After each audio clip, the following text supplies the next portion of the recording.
నమస్తే అందరికీ. ఐఎమ్ చంద్రశేఖర్, మహాజన రాష్ట్ర సమితి, ఆంధ్రప్రదేశ్.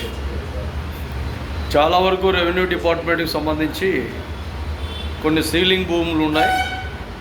ఈ సీలింగ్ భూముల్లో గతంలో వేరే వాళ్ళకు వచ్చినప్పుడు ఇవి డీకేట్ భూముల, సీలింగ్ భూముల, డిఫారాలు ఉన్నాయా లేదా, లేదంటే పట్టాదారు పాస్బుక్లు ఉన్నాయా లేదా, లేదంటే విఆర్ఓ గారితో కానీ ఎంఆర్ఓ గారితో కానీ ఒకసారి కన్సల్ట్ అయ్యి ఆ భూములు కొన్నప్పుడు కానీ ఆ భూములు అమ్మేటప్పుడు కానీ తగు జాగ్రత్తలు తీసుకోండి.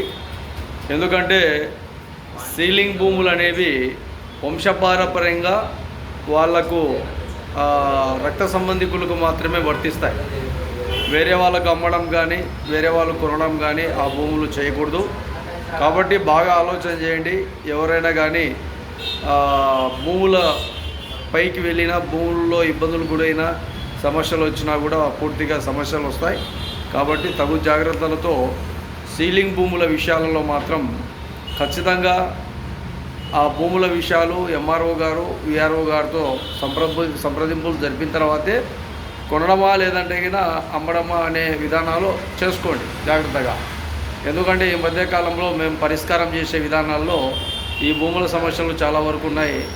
ఇక్కడ ఎవరికి తెలియకుండా వాళ్ళు అమ్మడం, ఆ అగ్రిమెంట్లు రాయించుకోవడము ఎక్కడ రిజిస్టర్ కావవి. కాబట్టి జాగ్రత్తగా ఉండాలని ప్రజలందరికీ కూడా తెలియజేస్తాం.